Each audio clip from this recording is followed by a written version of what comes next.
Hey Waffle Gang, I do hope you're well. My name is Mark and today we're checking out some more Reddit stories, and if you do love a Reddit story, why not consider hitting that like, subscribe, maybe that notification bell too, and let's crack on with today's first story. Much love guys. Now today's first story comes from Silver Skirt 3606 and says, am I the arsehole for implying my friends are being cheap over my wedding?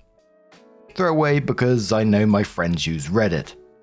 I, 38 female, am marrying my fiance, 38 male next year. I'm the last of my friends to get married, and honestly, I'd made my peace with being single and getting a dog before I met my fiance. I'm part of a group of 6 girlfriends who have all known each other since college. We've been through everything together. Breakups, holidays, weddings, babies, promotions. When I told them I got engaged, they seemed happy and sent me congratulations messages. But when everyone else got engaged, they threw them parties or went out for dinner to celebrate. They didn't in my case.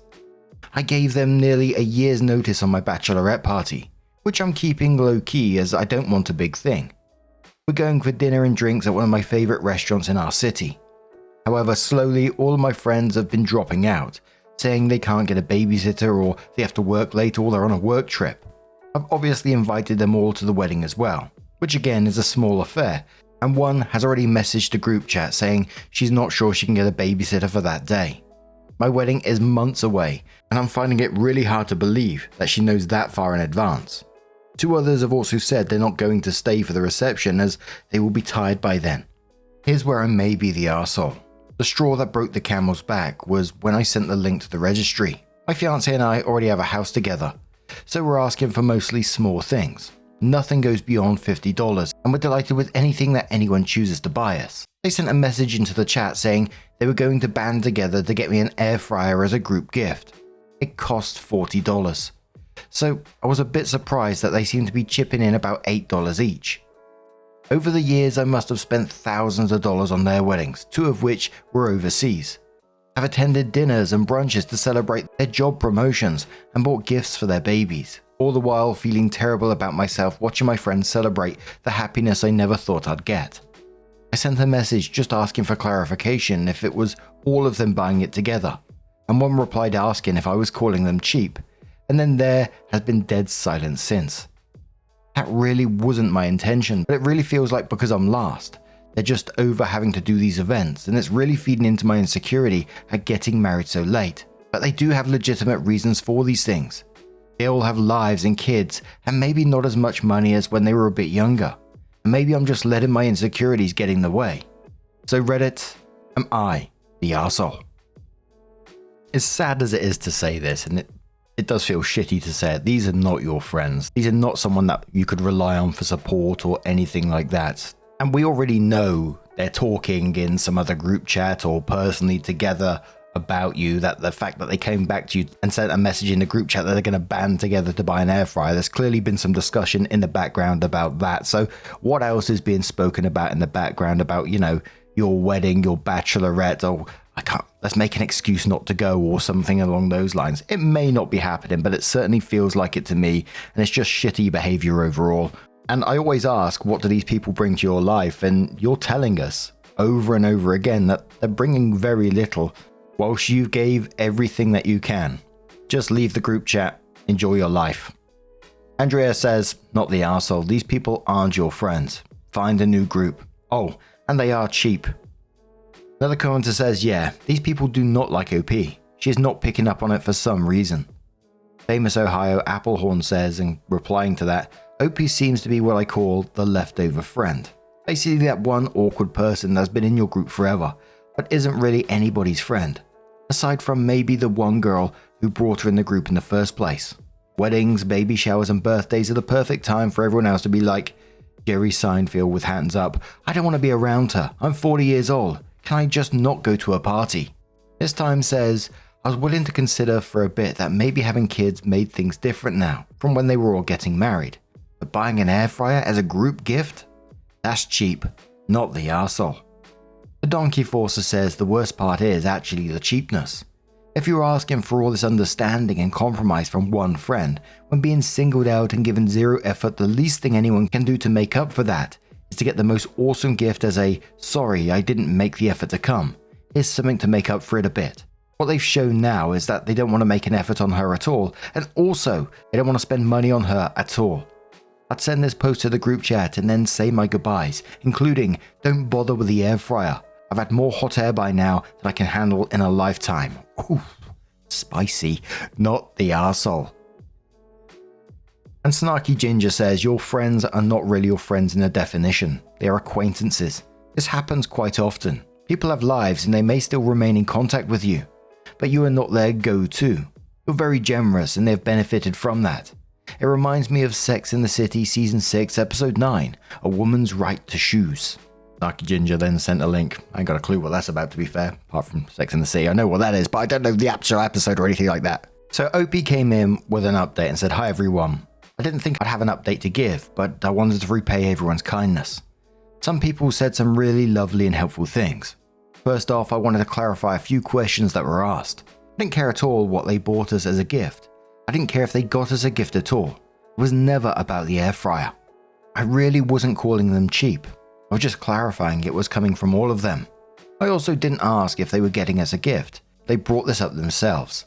I couldn't put my finger on why it made me feel a bit weird. I think the word I was searching for was disrespect.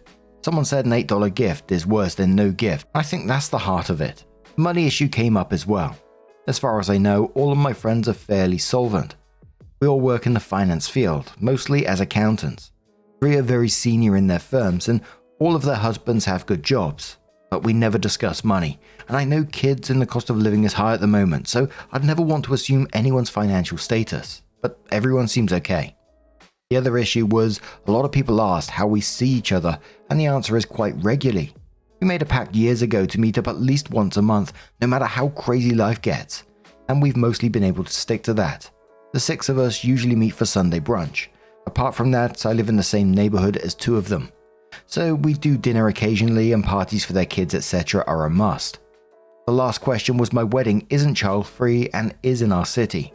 I love kids and my friends' kids are surrogate nieces and nephews to me, and they are all invited. The friend who said they couldn't find childcare said she didn't want to bring her kids because she said weddings are easier without them. Lastly, some suggested they don't like my fiancé. They've never given me that impression. Everyone seems to get on well enough. They've known him for 2 years and he occasionally goes golfing with some of their husbands. Now onto the update. Reading the comments was like having cold water thrown over me. I've never considered myself the outsider friend, but a lot of people suggested that I was, and it really threw me, and I got really overwhelmed. I didn't send any messages to the group chat, even though lots of commenters gave me really good suggestions about what to write, and I withdrew into myself until my fiancé prized it out of me what was wrong.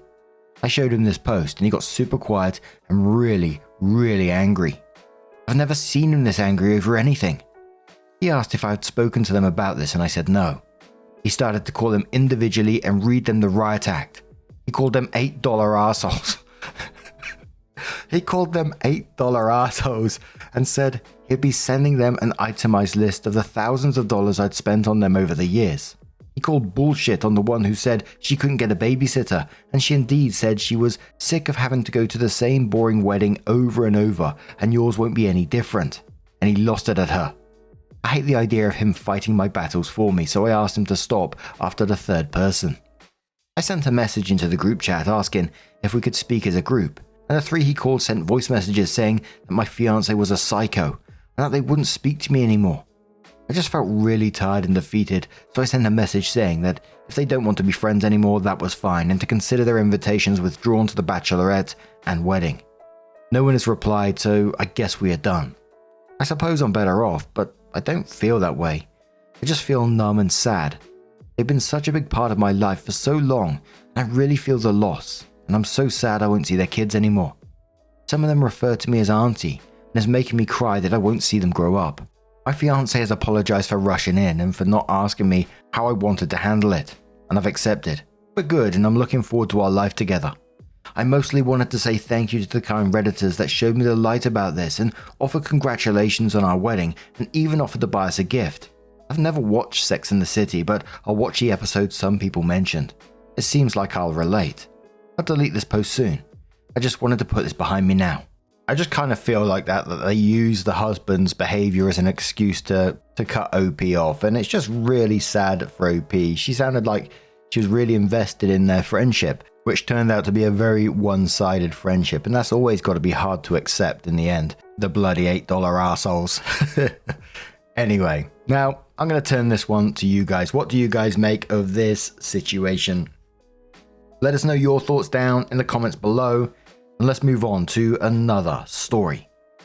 Now our next story comes from OldLinks4319 from the Am I the Arsehole Here subreddit. It says, am I the arsehole here for tricking my ex into admitting to her affair? Pretty much the title. I felt like something was off, so I went through her phone and found messages between her and a male friend that seemed suspect, discussing meeting up when she'd never mentioned it to me, flirting, talking in coded language about sex, etc. It was nothing overt, but still pretty sketchy. I figured she'd just lie and bury things deeper if I confronted her, and she was actually cheating. So I set up a fake Instagram account and sent her a message saying I knew she was fucking her friend, had the receipts and was going to contact her partner in 3 days whether or not she confessed. The next day she sat me down and admitted to cheating, but wouldn't tell me who it was or how long it had been going on. She was sorry, she loved me and wanted to make things work. It meant nothing, blah blah blah. I told her that I already knew, and that it was me who sent her the message. My ex lost it, and I had to leave the apartment and go stay with a friend to get away from her. She was gone along with most of her clothes when I came back the next day. She completely trashed the place while I was gone. This all happened a few weeks ago, and has been pretty tough ever since. It sucked having to find a new place to live and separating our stuff while dealing with feeling like shit.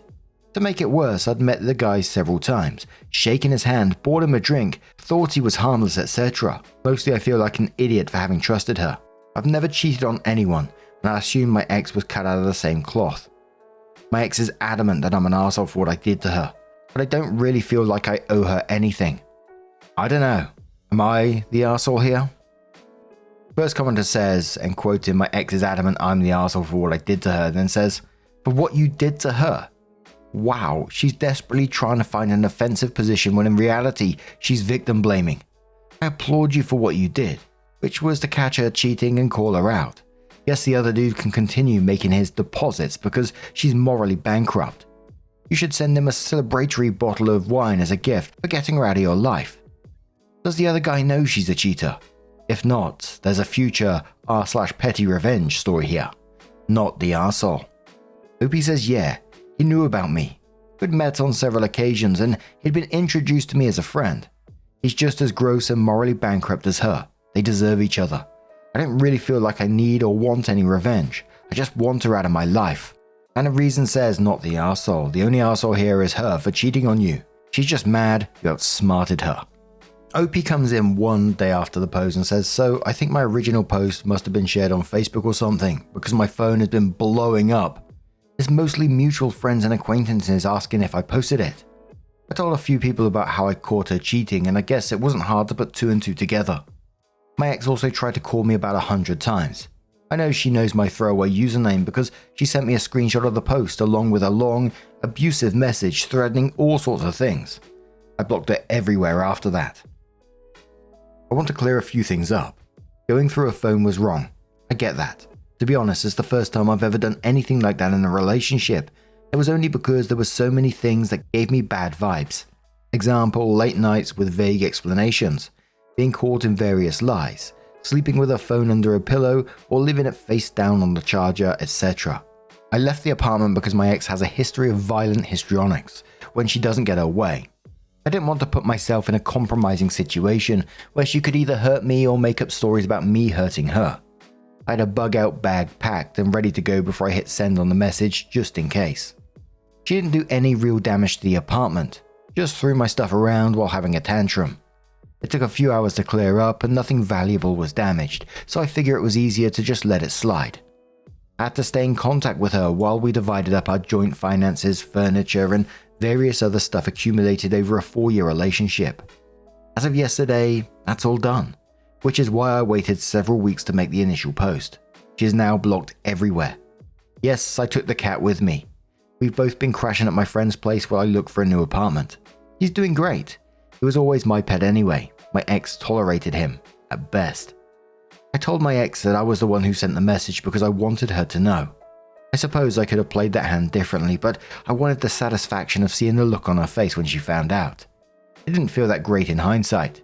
I'll probably go back and do that differently if I could. I wasn't planning on airing her dirty laundry on social media. Does Reddit count? Because I wanted to be above that sort of juvenile bullshit. But it seems like that horse is bolted on that now. People know. I don't think there'd be much else to update on after this. I don't intend to ever speak to her again, and I doubt her ugly little man has the backbone to come after me. I know you're reading this. Hope you also read all the comments in the first post. They were savage. You're disgusting. And I'm so glad I was able to see your true colors before I wasted any more of my life on you. Good luck with the pathetic goblin you chose over me. I don't know if I should feel more sorry for him or for you. In any case, people of your quality deserve to be together. Oh, and hey, she's all yours now, buddy. Good luck with that. And we have another update in a second, but Seb Screen says on this one, good for you. Continue to move forward and don't let anyone make you doubt yourself for a second that fooling that violent cheater into showing her true face was wrong. OK Draft says agreed, you did the right thing.